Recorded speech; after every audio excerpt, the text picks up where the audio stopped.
Welcome to the Brant and Sherry Oddcast, sponsored by America's Christian Credit Union.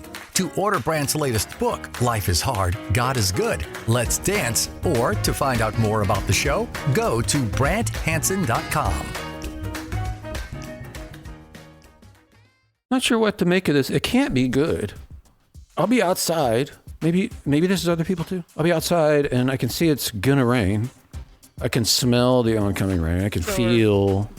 But I look at my phone, the weather thing says, no, it's going to be sunny. And I'm like, okay. And then I go for a walk. I'd set off on out, without an umbrella. Yes, because you're trusting the app. It's like the app says it's sunny, and then literally it'll be raining on me. I'm like, let me check this I don't again. know. Let me check the phone. Phone says it's sunny.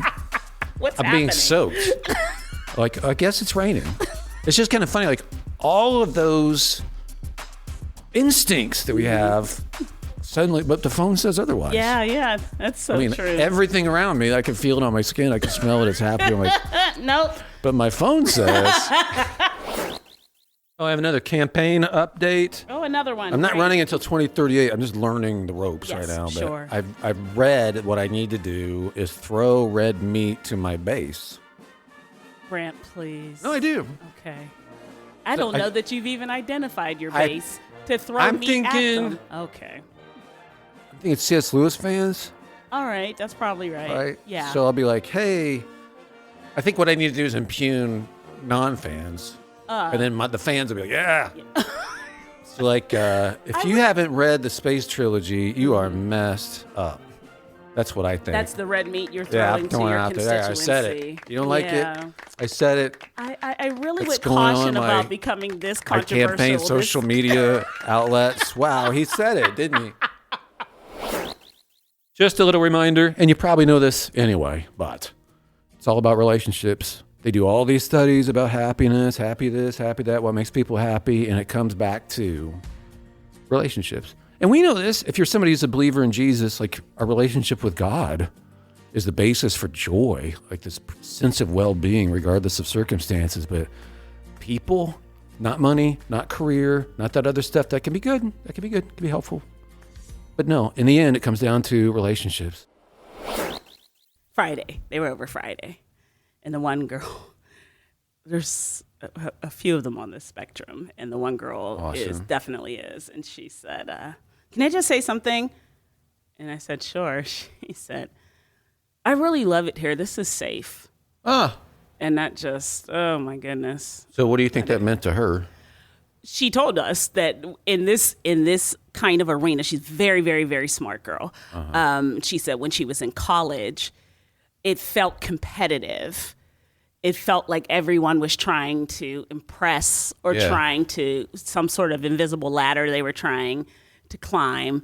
And here it just feels like we're talking, even when because we're really supposed to just be creating. Like it's just anyone who feels like they even have a spark of creativity, you want to come over to the house, come on over. Beautiful. But it turns into talking about scripture, talking about social media, talking about, and I don't stop any of it. There's no agenda. So it's not like, hey, we're supposed to be doing this, however long you want to be there, whatever you want to talk about.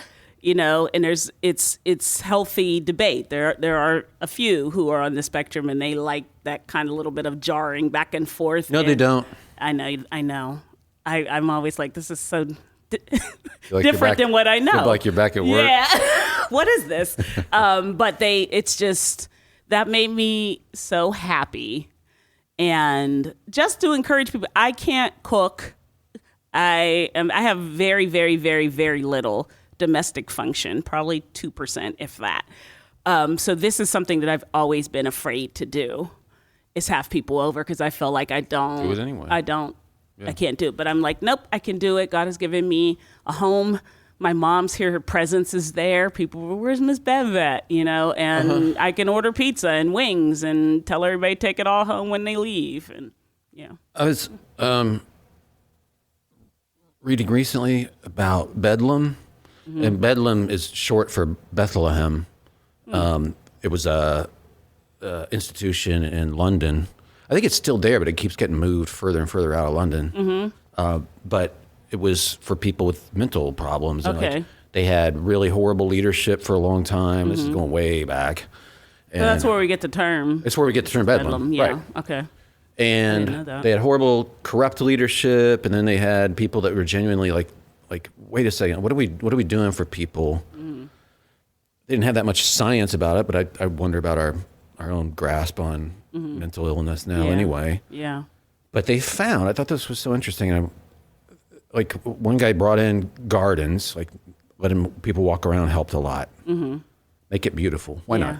In nature, let them walk around flowers and trees. One of the executive directors said that to me at Cure one time. Yeah, right. Beauty helps healing. Yeah. Totally. But the second thing was drama.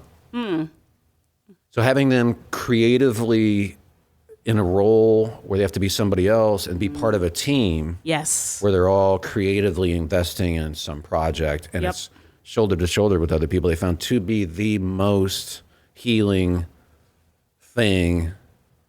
That's why I believe so deeply in theater. Yeah. That's why that's why we're doing it. It reminded me of that. I was like, what a wonderful thing. I mean, that they did. And that's great. Yeah, and I love that you're doing like an Inklings thing too. 'Cause that's literally what they were doing. Yeah, because I'll say, okay, let's start off. What are you making? Yeah, what are you working on? What are you working on? And then they just talk about the things they're working on, and people listen. And I think what I love is when someone lights up when someone else asks them a question about it. Yeah, right. So they'll be saying, well, I'm writing this story about two sisters, and they'll go, and someone will be, oh, that's interesting. What if she, or did you, or why did they, and you see the person light up because, like I know, creating sometimes can be a very lonely thing. You're just writing, it's just you. Yeah. And when you get it out there and you say it and you're in a safe environment, it just makes you it makes me excited. I'm just hosting them. Yeah. But they leave and I feel inspired to want to write and do things. Safe space. That sounds like church to me. Like, yeah. That's what I wanted. When she said that, she said, it's just safe. And it was said without emotion too. I think it's partly, my guess, is because you have a tolerance for people who are different. Maybe and that's she senses that. So you set the tone for that. And so now she has a place where she doesn't feel like, okay, I'm a weird. When are you going to tell me I'm a weirdo? And then you guys start doing stuff without me. No. Yeah, I know. Well, that's what I mean. That's what I mean. It's kind of funny. One of our sponsors gave me a T-shirt. I don't know how common this phrase is for a lot of people, but if you follow current events, there's a thing that's going out there called debanking. Okay. I haven't heard it. Banks both in Europe and the United States have said to certain people, like, you're not allowed to bank here anymore. Oh, wow. Okay. Because we don't like your point of view in life or whatever. Okay. So it's called debanking. America's Christian Credit Union gave me a T-shirt that says "Debank yourself." Okay. Which I think is pretty funny. Okay. Because it's like, hey, I don't have to do major corporate banking like I have been doing, or I could do this as well. But so they have all the normal like bank services and stuff, and we found them to be wonderful. They're awesome. Yep, and their motive has always been for decades, like how can we join together and fund stuff? Yeah. So whereas the profit would have gone to who knows what, it's actually going to missions and ministries and some really good stuff. So if you're interested at all, and it helps the show if you do this, go to BrantHansen.com, scroll down, and then click on the America's Christian Credit Union. We'd totally appreciate it if you would. Here we go. I'm going to shock you, and the reason is because I'm a shock jock. Okay? Thank you for letting us know why. Right, so check this out. This is amazing. And I double-checked it. Oh, good. This is a fact. Forget the other thing I did last time. I had to correct it. This is a fact. Okay. Right? 2 Dennis the Menaces. You know Dennis the Menace? I do, yes. There were 2 of them. Okay. Launched on the same day. March 12th, 1951. One was in America. One was in the UK. Unbeknownst to each other. Really? 2 different artists launched in the newspapers. Connected in any way. Not connected in any way. And then there was a big discussion of how, who's got the right to it. And it just, the UK one just kind of faded out because he was actually too much of a menace. Okay. I'm not kidding. And then the Dennis the Menace in the US was more happy-go-lucky. Yeah, playful. Yeah. So how about that? What are the odds? What are the odds? The same exact day. Yeah, I would say that's interesting, but I don't know how people are going to...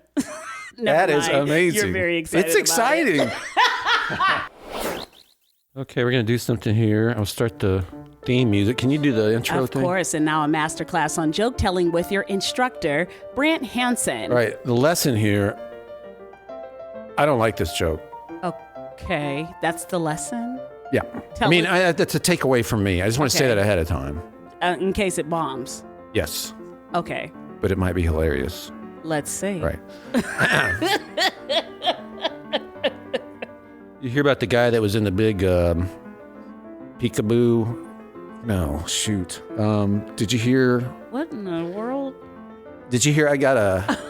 What is going Did you? Okay, I got it. Okay. Did you hear that I got an injury playing peekaboo? No. You know where they took me? Where? The ICU. Okay.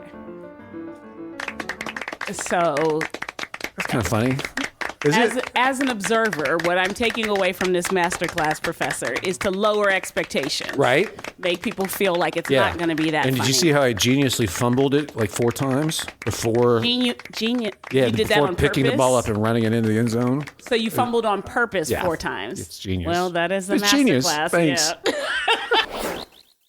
All right, Brant Hansen, you invited us to karaoke, which was at the Italian really- restaurant. Yes. Carolyn and I have been going a few times. Her friend is 85, and he sings, and he's got a big Italian family, so we go to his place. And it's a small little restaurant. It's very small. The food was outstanding. Good. And the text you sent me was Miss Bev would kill here. Yeah. And so I said to her, I mean, kudos to my mom. I know I'm always, talking her up, but she's 79. Yeah. So to say to my mom, hey, Brant, talking about karaoke, why don't we go to karaoke at this little Italian restaurant? And her to be like, sure. No, nothing else but sure, And we get there and she had the time of her life. That's so awesome. She was great. She was. She sang a song. It was great. I mean, hopefully it helped that Joe was there. He's 6 years older. Yeah. I mean, Your friend. And, Yeah. and also what I knew would happen, which is I've seen, it's karaoke, so you got people all sorts of different skill levels. Yeah. And knowing their mom could step up and do a professional level Yeah. job was like, okay. Yeah. Bringing in the ringers. And yeah, she couldn't stand, so she didn't want to stand and watch the screen. So we put like a chair there so she could sing. She did Gladys Knight. And she was just over the moon. Like her, my love language is quality time. Yeah. So it doesn't, money doesn't really move you, gifts, things like that. Not for me. It's just, if you spent 6 minutes with me that you didn't have to spend, that is love. And to her, being there with you guys. Yeah, that's great. Seeing you sing, her saying almost like amen and like we were in church when you were singing. There was a key change in one of the Sinatra songs. She was like, okay, all right. Yeah. Sing. Sherry Brant got a nice voice. Thanks. Yeah. You know what might be cool? What? If there's a older folks home near you Yeah. that you guys know of, or maybe here, if I have this little setup Okay. where, on Spotify you can dial up karaoke versions of songs. Yeah. So it'll sound good, and with the microphone in my amp, like if your mom wanted to do that with she me, would. Oh my goodness. like she could do songs that some people Yeah. recognize from certain eras, and I could do songs from other eras. That sounds like a plan. That might be pretty fun. That's right up her alley. She had the best time. I texted you that night and even the next morning and said she called her sisters or our family, and girl, we was out karaoke. Actually, while we were there, if you remember, the phone rang. It was my niece. Yeah. And she calls me multiple times a day. And so when I picked up, I said, "Hey, I'm at karaoke with Grammy. Can I call you back?" What? Wait, what? I said, just look. And then I The also other thing too is it started at 5:30. Yes, it was perfect. So it's like- we're done at 7:30. This is right in her time frame. Yeah. I took a video of people singing and stuff, and I sent that to my best friend Sarah. And even she was, because it's bracing because my mom is there. We're clearly in this little tiny place. I pull the camera around and you're there. So she sent me a video back what is happening? This? What sort of environment? Yeah, check this out. So they have karaoke versions that are dead on now.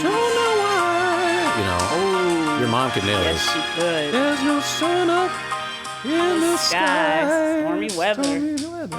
Oh, she would love but, that. Like, it sounds exactly like the It background does, for yeah. Etta James. Well, everything they played was great, and you were stellar, sir. Thanks. Yes, I could tell you had been practicing. I can croon. I'm a crooner. I croon. The Brant and Sherry Oddcast, sponsored by America's Christian Credit Union. To find out more about the show, go to BrantHansen.com.